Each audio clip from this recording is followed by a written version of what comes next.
अस्सलामुअलैकुम। मोहम्मद अज़हर सिद्दीक अपने programme political diaries के साथ हाजिर खिदमत है। 5 मार्च 2022 बरोज़ हफ्ता सुबह आप ये प्रोग्राम देख रहे होते। रात के प्रोग्राम में मैंने आपको कहा था कि ख़ास तौर पर तहरीक अदम एतमाद के हवाले से मैं सुबह कोशिश करूँगा तफसीली और लेटेस्ट डेवलपमेंट मैं सामने रखूँ।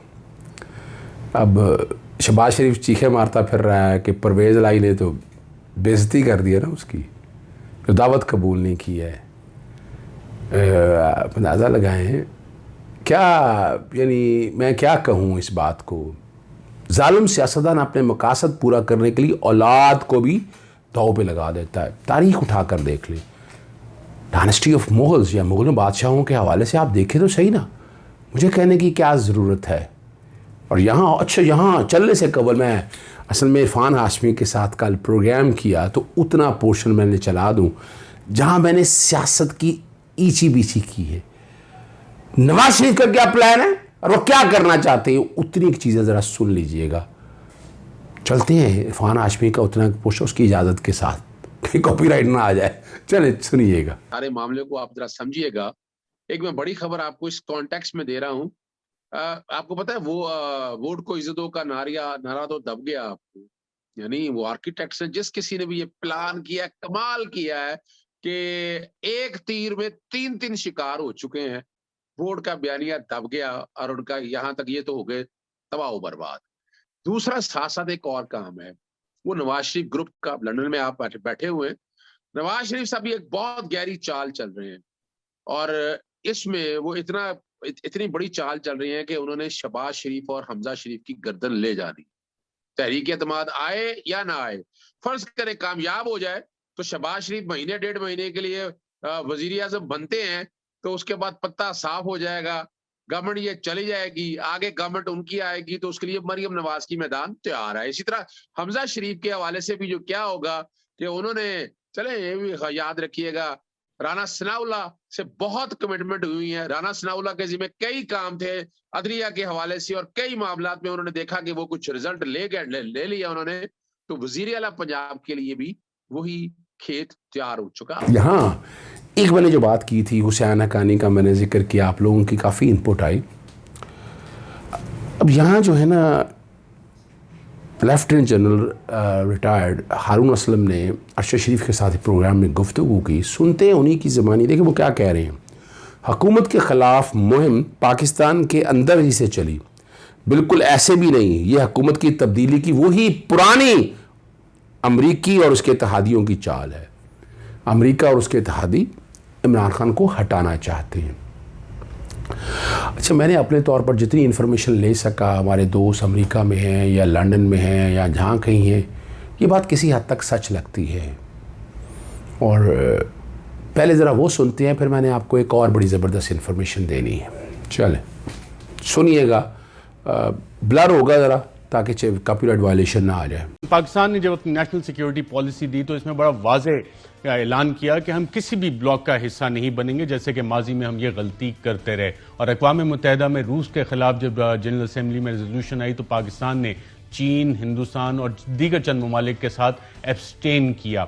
लेकिन इस हवाले से पाकिस्तान में बैठे बहुत से लोग जिनके बच्चे बाहर पढ़ते हैं, जिनके अकाउंट्स बाहर हैं, जिनकी प्रॉपर्टीज़ बाहर हैं, जिनके कोर्सेज ट्रेनिंग वगैरह बाहर की अपॉर्चुनिटीज जिनको मिलती रही हैं, वो अभी तक उस कलोनियल हैंगओवर के शिकार हैं और उसी मोहब्बत में गिरफ्तार हैं। और इमरान खान के खिलाफ जो मुहिम चल रही है, कुछ लोगों का ख्याल है कि इसके इंटरनेशनल ताने बाने भी हैं। और ये बात किसी और ने नहीं, पाकिस्तान के एक बहादुर जवान, बहादुर सिपाही, बहादुर अफसर लेफ्टिनेंट जनरल हारून असलम ने की। लेफ्टिनेंट जनरल हारून असलम एसएसजी के जीओसी थे, जिन्होंने अपने एसएसजी जवानों को लीड किया और प्योचार में लैंड किया। उन्होंने आज सुबह एक ट्वीट की कि hype in anti Imran Khan campaign is home grown, help no, regime change, familiar tactics of US and allies, want IK removed because his policies are against their regional and global interests. Their agencies actively pursuing agenda. Our deep state should act in national interest. और उर्दू में मैं नाज़रीन आपको बता देता हूं कि इमरान खान हुकूमत के खिलाफ मुहिम पाकिस्तान के अंदर ही से चली, बिल्कुल भी नहीं। ये हुकूमत की तब्दीली की वही पुरानी अमरीकी और उसके इत्तेहादियों की चाल है। अमरीका और उसके इत्तेहादी इमरान खान को हटाना चाहते हैं क्योंकि वो उनके मुफादात के खिलाफ काम कर रहे हैं। उनकी एजेंसियां इमरान खान के खिलाफ मुतहर्रिक हैं। हमारी डीप स्टेट को कौमी मुफाद में इसको रोकना होगा। नाज़रीन, आप भी सोचिएगा। आज के प्रोग्राम में इतना ही। जी, आपने सुन लिया है। अब इसी के साथ मैं आपको एक और ज़बरदस्त बात बता दूं। जो चिड़िया है ना नजम सेठी की, हाँ, नजम सेठी की जो चिड़िया है, और वहाँ बैठ के जो काम करते रहे हैं पुराने दौर में एक चैनल में, इमरान जो है शहबाज शरीफ का दामाद, उसका सारा केस जो है ना वो तैयार करते रहे। ये मेरे तक इन्फॉर्मेशन दोस्तों ने शेयर की है मुझे, यानी और जितना यानी अंदाज़ा लगाए ना, नजम सेठी साहब उन्हें बाकायदा फीड करते रहे, वो बताते रहे हैं क्या करना है, किस तरह करना है। अरे यही आप समझ सकते हैं ना, यानी क्या मजाक हो रहा है इस निज़ाम के साथ। फिर वही नहीं है जिस चैनल के साथ उनका ताल्लुक़ रहा है, उस चैनल के मालिक हमारे दोस्त भी है, और कुछ अभी इन दिनों अमेरिकी वीज़े भी लगे हैं। अमेरिका क्या करने जाना है वो मुझे कहने की क्या ज़रूरत है, सिर्फ आप लोगों की इन्फॉर्मेशन के लिए बता रहा हूँ मैं कि जो हमारे यहाँ एंकर्स और मीडिया हजरात या मीडिया मालकान है ना, ये कितना असर और रसूख रखते हैं, और इनके मकासद मुझे बताने की ज़रूरत नहीं है, आप लोगों को समझ आ जानी चाहिए। मैंने दो बड़ी खबरें आपके सामने रख दी, नजम सेठी साहब का किरदार और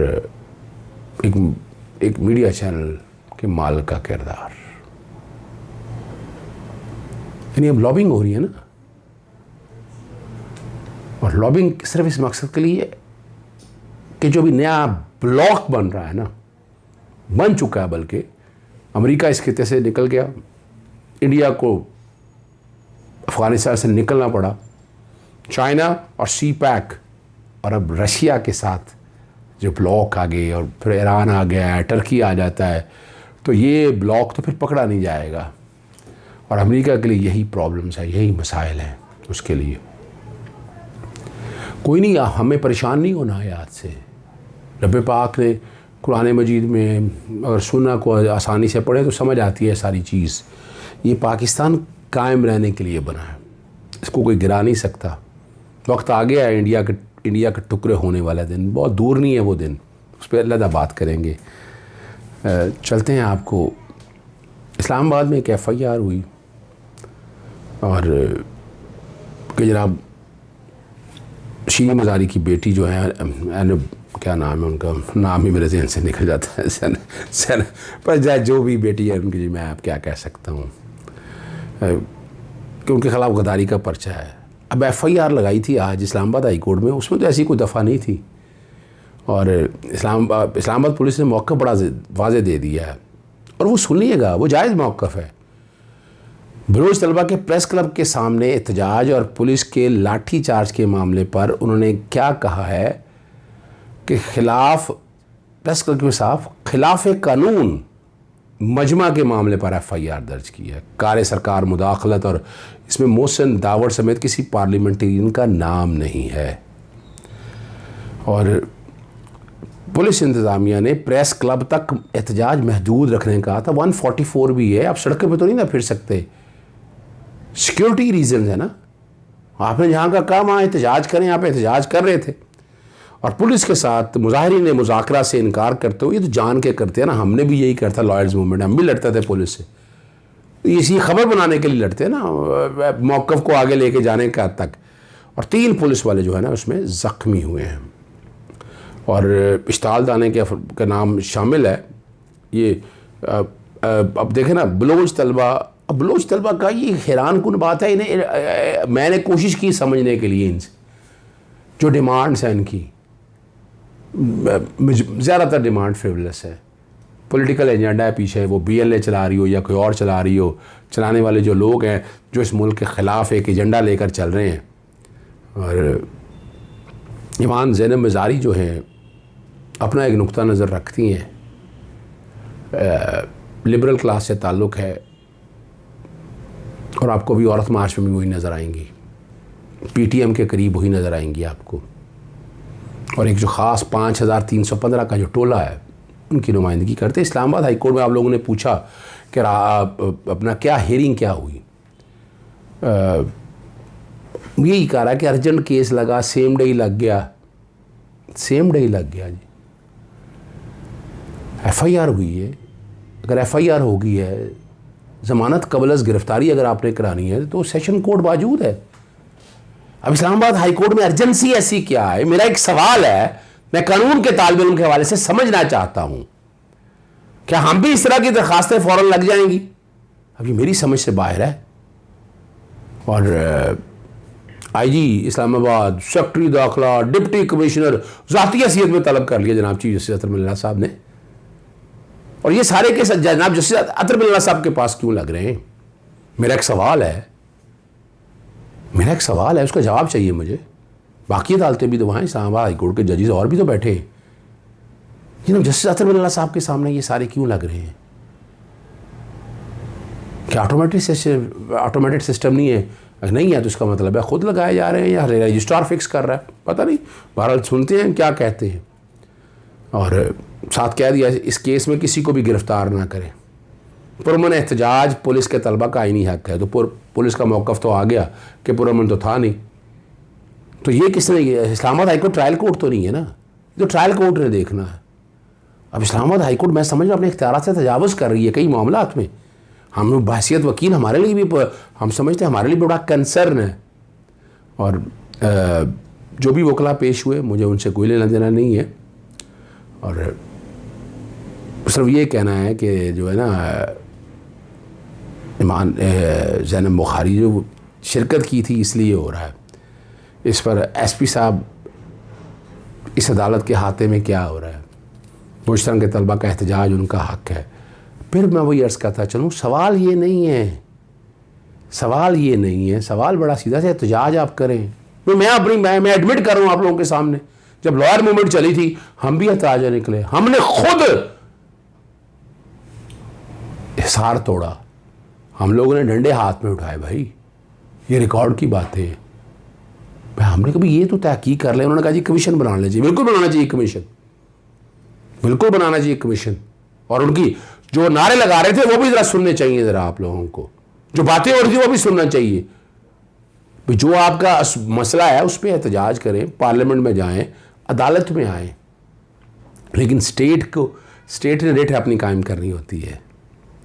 और उनका कहना था कि कायदा यूनिवर्सिटी के जो लापता तालिब इल्म हफीज़ बलोच की बाजियाबी के लिए ये सारा कुछ कर रहे हैं।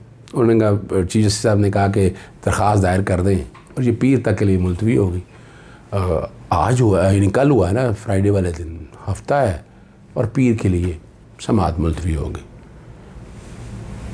जो हमारा क्रिमिनल जुरिस्प्रूडेंस है उसको बाईपास करने की बात है।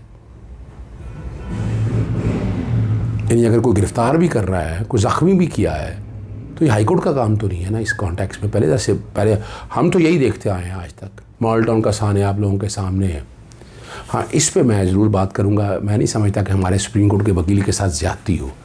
परवेज़ ज़हूर के घर इस्लामाबाद पर गैर कानूनी छापे के हवाले से दरख्वास्त हुई, और SP ऑपरेशन जो है फैसल कामरान और SHO थाना कोहसार अदालत में पेश हुए।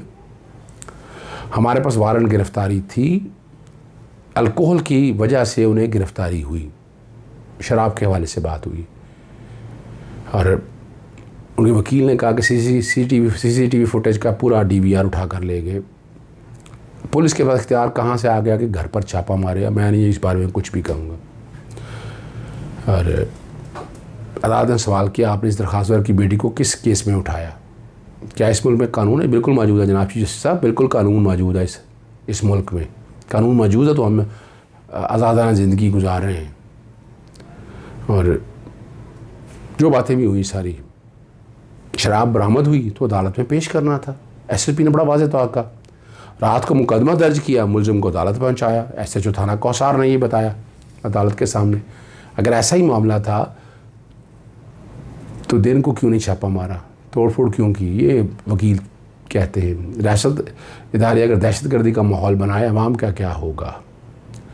अदालत ने क्या, यही है ना, ज़रूरत नहीं कि आप हर एक को गिरफ़्तार करें, आप उनके ख़िलाफ़ कार्रवाई करें। बात फिर वही आ गई है, यानी ये फ़ैसला अदालत ने नहीं करना, ये आपकी इंटेलिजेंस इदारों, मादर से बड़ा मैं बात कर रहा हूँ, आपकी इन्वेस्टिगेशन इदारों ने करना होता है और उनके ज़िम्मे ये ड्यूटी है। और एक केस और मैंने बात करना है, उसके बाद मैंने आपसे बात करनी है prevention of electronic crime act के हवाले से, तो मैं उसके बाद बात करूँगा आपसे।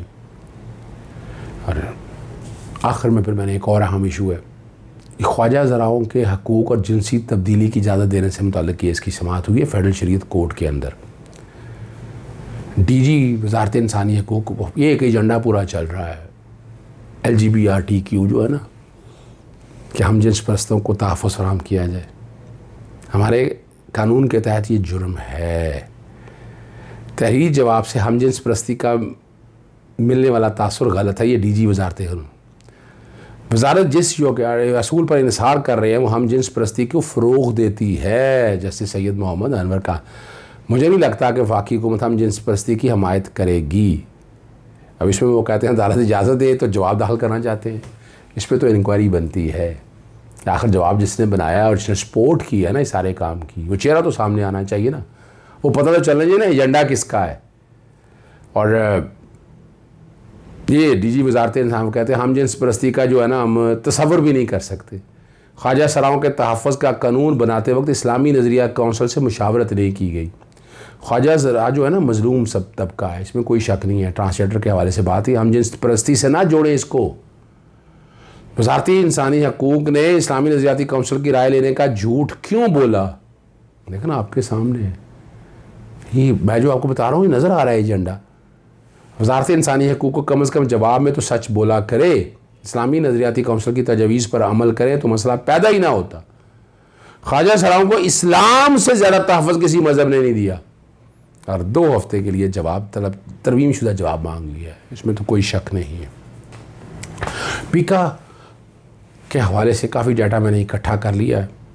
जैसे मैंने बताया था, मैंने FIA से भी मांगी डिटेलें, मैंने कि तमाम IG से भी रिपोर्टें मांगी हैं और आई दरख्वास्त दायर कर रही है जो इस्लामाबाद हाई कोर्ट में दायर की गई इस कवानीन पे अमल दरामद के हवाले से, आर्टिकल 19 पे इम्प्लीमेंटेशन के हवाले से, ठीक है नहीं, आर्टिकल 4 पे, आर्टिकल 5 पे इम्प्लीमेंटेशन के हवाले से, आर्टिकल 227 भी अगर पढ़ ले, ज़रा तोहमत का भी पता होना चाहिए ना आपको, तोहमत क्या है वो भी अंदाज़ा होना चाहिए आपको, उसके हवाले से भी बड़ी वाज़ेह तौर पर चीज़ें सामने आनी चाहिए। तो इंशाअल्लाह उसमें तकरीबन आनी दरख्वास्त मुकम्मल हो गई है, तो आने वाले दिनों में वो दरख्वास्त बाकायदा दायर की जाएगी इस्लामाबाद हाई कोर्ट में। तो पूरा पाकिस्तान इस्लामाबाद हाई कोर्ट इकट्ठा हो गया तो हमने काम भी चलते हैं ना, बजाय अपनी हाई कोर्टों में जुरिसडिक्शन एक्सरसाइज करने के लिए तो सारा ही पहुंच गया, तो चलें हम भी चलते हैं इस्लामाबाद हाई कोर्ट, जिसका दायरा इख्तियार जो टेरिटोरियल जुरिसडिक्शन को 36 किलोमीटर के करीब है, 36 है या 40 है, जितनी भी होगी, चलें मैं वैसे ही कह रहा हूँ, जो भी है सूबा तो नहीं, इतना बड़ा सूबा, इतनी एक पंजाब जितनी नहीं जुरिसडिक्शन है, लाहौर जितनी भी जुरिसडिक्शन नहीं है उनकी, टेरिटोरियल जुरिसडिक्शन की बात हो रही है। आखिर में मैं ये बात चलाना नहीं चाहता, लेकिन ये चलानी बहुत ज़रूरी है आप लोगों के लिए। और जो है ना नदीम अफजल चंद ने वो ये भी ब्लर होकर चल रहा है, लेकिन उन्होंने बातें बड़ी ज़बरदस्त कही हैं मुख्तारे के बारे में, मुख्तारे के हवाले से। फिर उन्होंने जो बात की है ना कि सियासतदानों की पिच पर ब्यूरोक्रेट सरमायादार खेल रहे हैं, पब्लिक अफेयर विंग मुझे दिया लेकिन सिर्फ 1 माह में वज़ीर-ए-आज़म हाउस की ब्यूरोक्रेसी ने चलने ना दिया। हमारी ब्यूरोक्रेसी को भी सोचना है, इस मुल्क को आगे लेकर चलना है। मान लिया इनका रोल बहुत ज़्यादा है, ये सिविल एस्टैब्लिशमेंट है और बहुत यानी मिलिट्री एस्टैब्लिशमेंट से ज़्यादा इन्वॉल्वमेंट है इनकी, लेकिन जो कि बातें अच्छी की है नदीम अफजल चंद ने, मैं चाहूँगा कि हम लोगों की आसानी के लिए, हम लोगों की समझ के लिए कि यहाँ इस तरह इमरान खान के ऊपर ना डालें आप, असल कौन लोग कसूरवार हैं वो चेहरे सामने आने चाहिए।